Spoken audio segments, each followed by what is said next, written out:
chess friends, students. I would like to introduce you Scheveningen system, and like example, I will show you a game of what been played in the match Budapest-Leningrad in 1959. So it's quite a game, but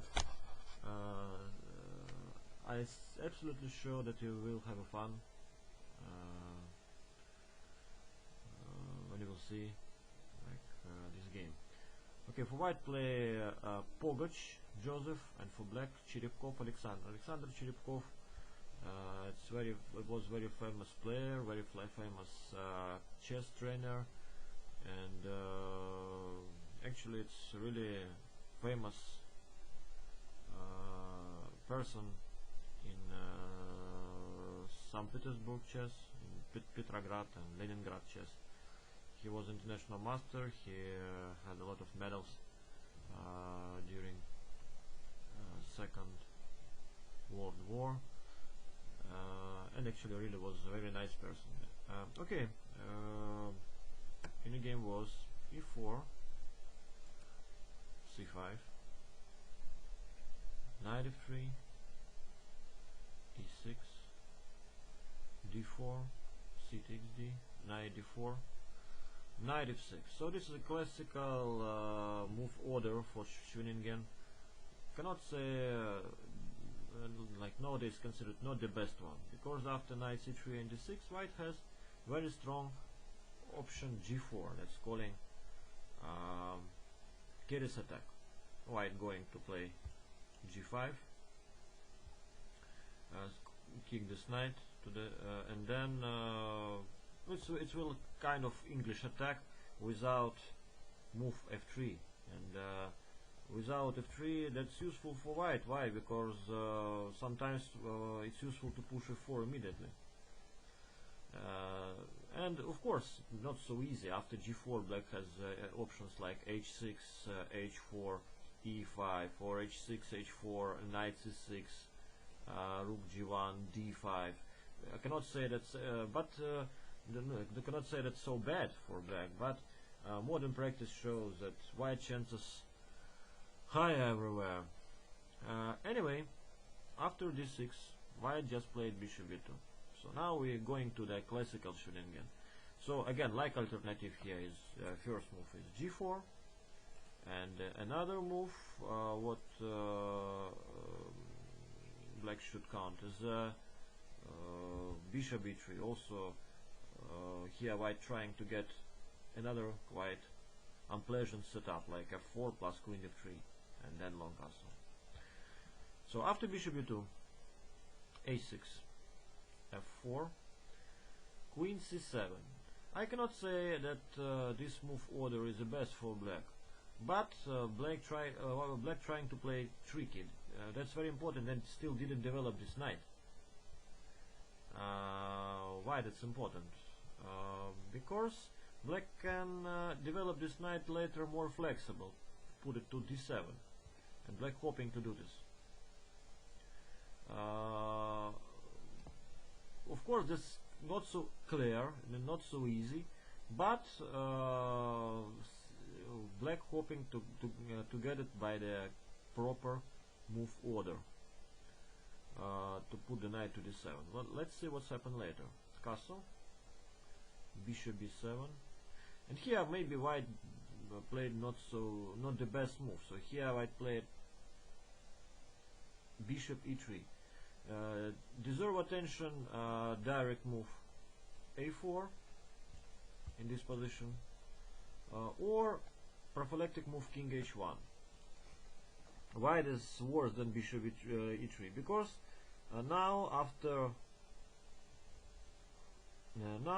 castle, plan with e5 not so good. I mean, for example, if black now will play even after bishop b3 knight d7, enough time for this, e5 is not dangerous, and because bishop cannot get f4 square in one tempo. That's important in many variations here. After castle, white decide to play queen e1. That's old plan. White going to play queen g3, and queen on g3 making pressure to g7 and help to push pawn e or f. Another plan, how I said, it's a4 in this position. Just prevent counterplay with b5. Yeah? After queen e1, b5. So that's extremely important. Black cannot play b5 earlier without queen on c7. No, just imagine if you come back in this position. After f4, for example, now b5 considered serious mistake, because in this case after bishop f3, suddenly black can get a problem with this rook. Now bishop b7, I can count e5, and the complications could be for white benefit. So of course cannot capture bishop f3 because queen f3 and rook hangs, right? Okay, so that's why with queen on c7, idea is with b5 is much better, because after bishop f3 we can play bishop b7, castle bishop b7, bishop b3. Okay, come back to our position. b5 now. Now bishop f3 is not so dangerous, because just bishop b7, a3, bishop b7, bishop f3. So that's also important moment where to play this bishop, here or there. Bishop on e3 has a pluses that on this bishop controlling square on h5, and some typical ideas with knight h5 with queen on g3 against queen on g3 doesn't work here. On the other hand, bishop on d3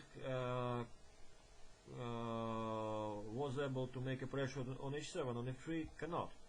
So again, bishop on f3 has a pluses and minuses.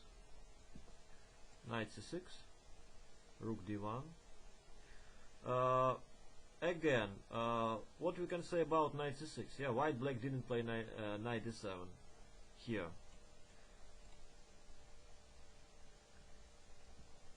That actually was possible.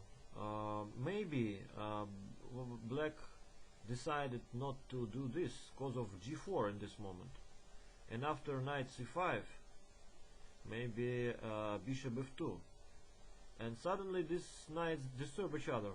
Idea, typical counterplay with e5 not so effective here. Well, maybe because of just capture, and knight f5.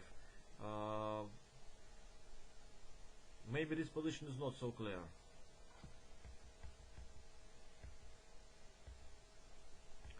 By the way, with knight on c5 and bishop f2, now I'm going to play g5, knight d7, and just catch the knight after b4. Almost catch. Okay, I force him to play knight a4, knight takes a4, b takes a. Yeah. So that's cannot say that.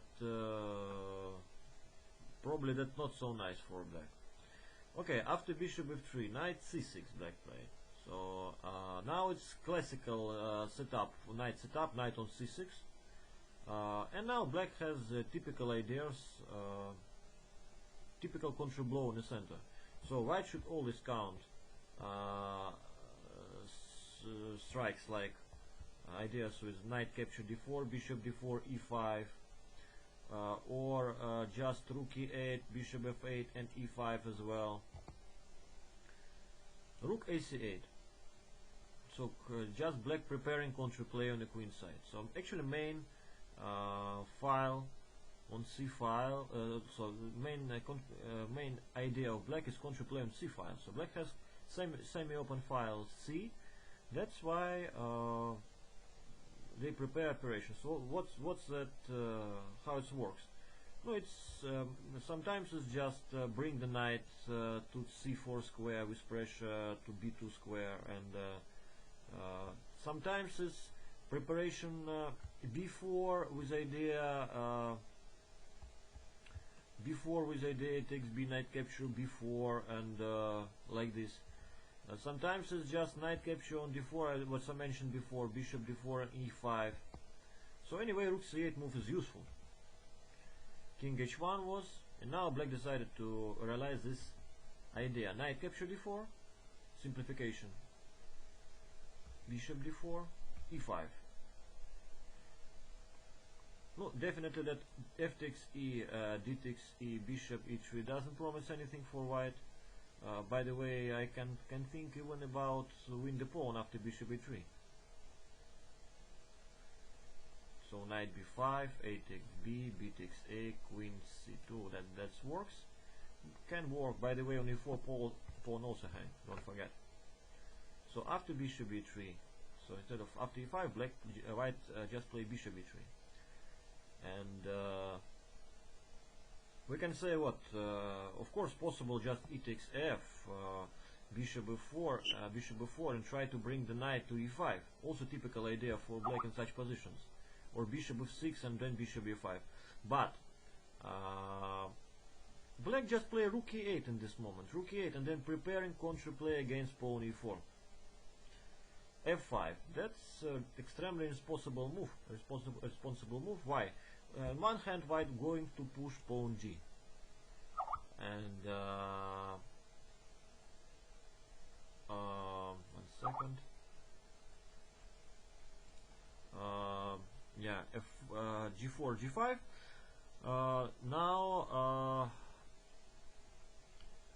But now black should try to make a pressure to pawn e4. That's extremely important.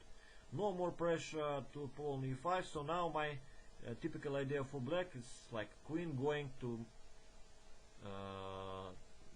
kick the corner. Queen b8. Queen is going to a8 with idea to make a pressure to e4 more. By the way, white should always remember about typical sacrifice on c3, with idea to. So a rule is if I manage to make a double pawns on the queen side, plus kill, eliminate the pawn on e4, it's sufficient compensation for exchange. Here was weird move, bishop g5. That's definitely a mistake, because white after h6, white doesn't have any chance to occupy d5 square. So in case of bishop f6, for example, bishop takes f6, knight d5. Okay, I can first of all I can just win the pawn on c2, right? And opposite color bishops on the board, and just extra pawn for black. Here definitely that only white. So it's a fight for two results, or white win, or black win, or draw. But I think chances for draw much lower than. So after h6, white realized that idea was so failed and came back to c1. Okay, queen a8. So now I'm looking for e4 square, e4 pawn, just looking how what white will do here. Rook f2, and in this moment, so what's the moves candidates here for what we can say? What's the moves candidates for black? Exchange sacrifice exactly here, maybe not so good, because queen can capture, right? And in spite of capture on e4, I think because we didn't make double pawns on the queen side, I'm not so sure that can here full compensation. What's another possible variations? Deserve attention, maybe rook c4 also, yeah, with making pressure on e4. Or another way, it's try to preparing d5. And here black just calculate and did this pawn breakthrough. d5, excellent. E takes d, and another one strike, e4. To tell the truth, here probably white didn't lose. Actually, best way for white was we cannot play bishop e4 because rook captures c3 and knight takes e4. So knight takes e4.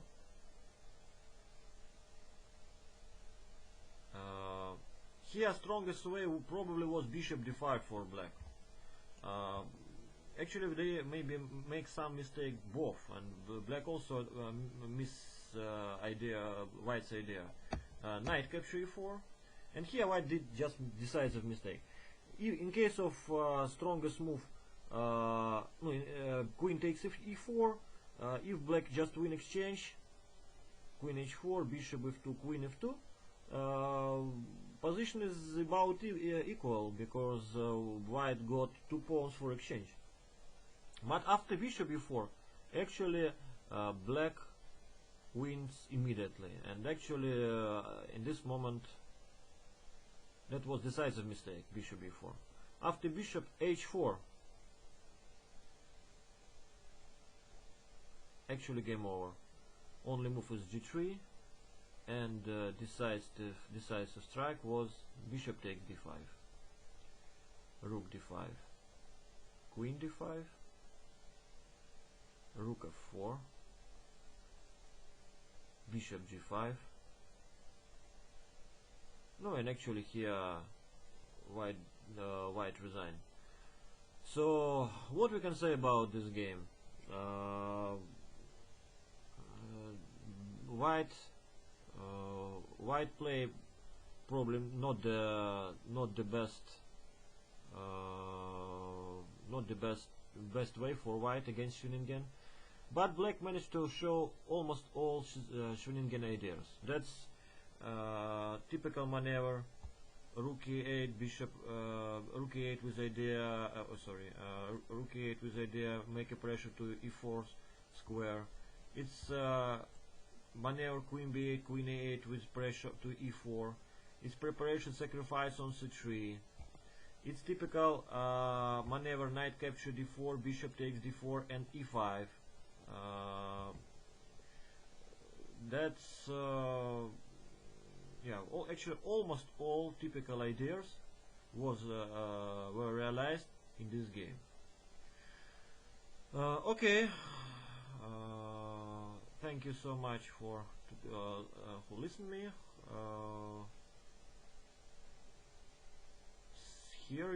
See you next time.